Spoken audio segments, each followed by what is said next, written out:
Ranjan Bhattacharya. Honorable Vikas Ranjan Bhattacharya. नमस्कार chairman sir, deputy chairman sir.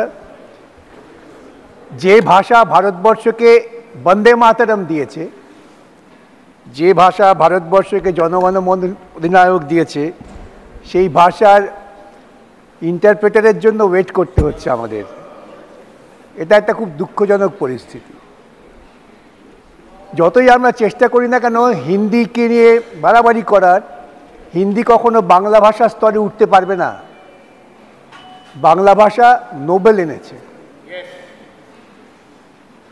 আজকে ভারতবর্ষের বুকে যে সরকার প্রতিষ্ঠিত হয়েছে, মাননীয় রাষ্ট্রপ্রধান, চেয়ারম্যান এসে গেছে, মাননীয় রাষ্ট্রপ্রধান যে বক্তব্য রেখেছেন, স্যার এই বক্তব্যটা রাষ্ট্রপ্রধানের হৃদয় থেকে আসেনি। তাকে তোতা পাখির মতো শেখানো হয়েছে, তিনি খাঁচাবন্দি চাইছিলাম খাঁচাবন্দি তোতা পাখি আপনারা জানেন, তারা যা বলে, যা শেখানো হয়, খুকু তুমি ঘুম থেকে উঠেছো, তোতা পাখি বলে খুকু তুমি ঘুম থেকে উঠেছো। আমাদের ভারতবর্ষের রাষ্ট্রপ্রধান তার বক্তব্যে তিনি প্রমাণ করেছেন তিনি রাষ্ট্রের প্রধান নন, তিনি একটা সরকারের প্রধান। মাননীয় চেয়ারম্যান, আপনি আইন বিশেষজ্ঞ, আপনার কাছে আমার ব্যাখ্যা করতে হবে না। রাষ্ট্র এবং সরকার দুটো এক জিনিস নয়। রাষ্ট্র যদি রাষ্ট্রপ্রধানের কথা বলতেন তাহলে সামগ্রিক রাষ্ট্রের কথা আসতো। আমার ভারতবর্ষের রাষ্ট্রের মূল উপজীব্য কি এখন? তা হচ্ছে ভারতবর্ষের সাধারণ মানুষ যারা দৈনন্দিন জীবন জীবিকার জন্য লড়াই করছেন। বাজারে জিনিসপত্রের দাম, নিশ্চয়ই আমার চেয়ারম্যান বাজারে যান না, তিনি বুঝতে পারবেন না, কিন্তু যারা বাজারে যান তারা বুঝতে পারেন যে সাধারণ দরিদ্র মানুষ আজকে প্রায় না খেয়ে থাকার অবস্থায় আছে। ভারতবর্ষের শিক্ষার অবস্থা কি? বহু লোক আলোচনা করেছেন। আজকে পরিকল্পিত উপায়ে ভারতবর্ষের শিক্ষা ব্যবস্থাকে ভেঙে চুরে প্রাইভেটাইজ করার পরিকল্পনা হচ্ছে। প্রান্তিক স্তরের মানুষেরা লেখাপড়া শিখতে পারবেন না, প্রান্তিক স্তরের ছেলেমেয়েরা উচ্চ পর্যায়ে যেতে পারবেন না। এখন 65 লক্ষ টাকা দিলে গুজরাটের এক কেন্দ্র থেকে নিট পরীক্ষায় সফলকাম হওয়া যায়। যার বাবার 65 লক্ষ টাকা নেই, সে তার মেধা দিয়ে কিন্তু নির্বাচিত হতে পারবেন না। এবং দুর্ভাগ্য আমার, আমি পশ্চিমবঙ্গ থেকে বলছি যে এই রোগ পশ্চিমবঙ্গ ঢুকে পড়েছে। সেখানেও শিক্ষা ব্যবস্থাকে ক্রমশ মার্জিনাল সেকশনের লোকজনের থেকে দূরে নিয়ে যাওয়া হচ্ছে। এই যে কেন্দ্রীয় পরিকল্পনা, এই পরিকল্পনা কি ভারতবর্ষের যে মোরালিটি, দ্য কনস্টিটিউশনাল মোরালিটি, এখানে Hindu morality, Islamic morality, Christian মোরালিটির কোনো জায়গা নেই। স্বাধীন হওয়ার পর অনেক লড়াই করে আমরা স্বাধীনতা পেয়েছি, তার সবচেয়ে ভালো ফসল হচ্ছে ভারতবর্ষের সংবিধান। আপনি আমার থেকে ভালো জানেন সেই সংবিধানের যে মোরালিটি, যেটা আমাদের সুপ্রিম কোর্ট বারবার বলেন কনস্টিটিউশনাল মোরালিটি, সেই মোরালিটির কোনো লক্ষ্য চিহ্ন আমরা এই সরকারের মধ্য দিয়ে দেখতে পাচ্ছি না। করাপশন, আপনি জানেন, আবারও বলি, ভারতবর্ষের সুপ্রিম কোর্ট বলেছেন করাপশন হচ্ছে সমাজের একটা ক্যান্সার, তা ধীরে ধীরে প্রতিটা অঙ্গকে ধ্বংস করে দেয়।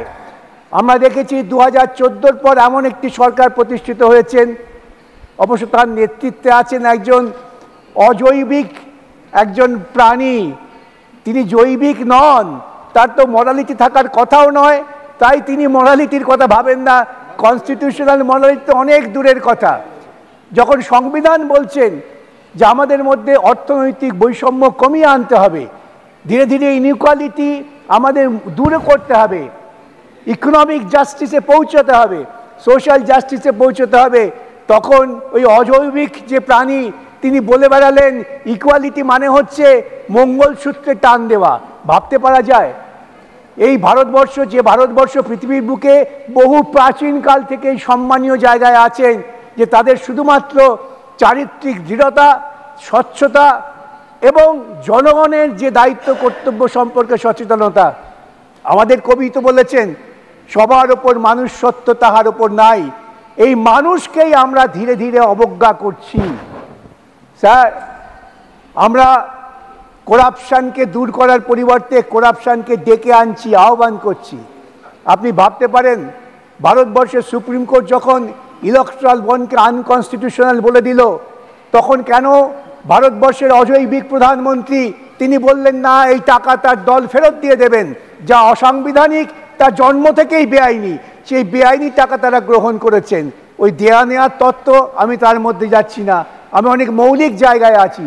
এই যে করাপশন, টাকা দিচ্ছেন কারা? যারা ভারতবর্ষের মানুষকে শোষণ করে তার থেকে মুনাফা করছেন, তারা টাকা দিচ্ছেন। সেই টাকা দিয়ে সরকার যদি লালিত পালিত হয়, সেই সরকার কি ভারতবর্ষের মানুষের কথা ভাবতে পারবে? সাম্প্রতিককালে একটি তথ্য এসেছে, অত্যন্ত বেদনাদায়ক তথ্য, যে ভারতবর্ষের এই ক্যাবিনেটে অধিকাংশ সদস্য তারা সবাই মাল্টিমিলিয়নার। এই যে মাল্টিমিলিয়নার ক্যাবিনেটে যারা আছেন, তারা কি করে মিলিয়ন নিপীড়িত মানুষের কথা ভাববেন? তারা ভাবতে পারেন না। অতএব ভারতবর্ষের সংবিধানের যে ঈপ্সিত লক্ষ্য, সেই লক্ষ্যের দিকে এদের পক্ষে এগিয়ে যাওয়া সম্ভব না। আজকে আমরা দাবি করছি যে এডুকেশন নিড স্কিম তো হঠাৎ এবছর হয়নি, ধারাবাহিকভাবে হচ্ছে। কি ব্যবস্থা নেওয়া হয়েছিল? কে দায়িত্ব নিয়েছে যে আমি আমার শিক্ষাকে সুধার করব, আমার শিক্ষাকে আমি মানুষের কাছে পৌঁছে দেব, দুর্নীতি থাকবে না, শিক্ষায় টাকা থাকবে না? আমরা বলছি গুজরাট মডেল স্টেট, খবর আসছে এখন সমস্ত দুর্নীতির কেন্দ্রবিন্দু হয়ে দাঁড়িয়েছে গুজরাট। এটাকে কি আমরা মেনে নেব দেশের স্বার্থে? আমরা চাই ভারতবর্ষের প্রধানমন্ত্রী তিনি জৈবিক হন, অজৈবিক প্রাণী হয়ে বেঁচে থেকে লাভ নেই। ফিরে এসে তিনি দাবি করছেন তিনি নাকি সংখ্যাগরিষ্ঠতা পেয়েছেন। তার এই দাবির প্রতি আমি কোনো কটাক্ষ করতে চাই না, কেন তার দাবির কণ্ঠস্বরের দৃঢ়তা কমে গেছে। তিনি বেঁচে আছেন দুটো ক্রাচের ওপর, যে দুটো ক্রাচ যে কোনো সময় আবার পাল্টি খেয়ে যেতে পারেন। তখন এরা কি করবেন স্যার? আমি কি আবার আপনাদের কাছে আবেদন করতে পারি না, আপনি কনস্টিটিউশনাল মোরালিটির ব্যাপারটা তুলে ধরুন। আমার শেষ আবেদন আপনার কাছে স্যার, আমরা যে কথা বলছি, যদি আপনার মনে হয় কোনো কথা, কোনো শব্দ গ্রহণযোগ্য নয়, আপনি সেটা বাদ দিতে পারেন, কিন্তু নথিতে রাখবেন আমরা কি বলেছি এবং আপনি কি বাদ দিয়েছেন, যাতে পরবর্তী প্রজন্ম যারা গবেষণা করবে তারা জানতে পারেন যে রাজ্যসভার সদস্যরা কি বলেছেন এবং সেই কথাটা বাদ দেওয়া হয়েছে তা কতটা যুক্তিসঙ্গত ঐতিহাসিকভাবে, সেটাও নির্ণয় হওয়া দরকার। এ কথা বলেই আপনাকে ধন্যবাদ জানিয়ে আমি আমার কথা শেষ করলাম। নমস্কার। বললাম তো।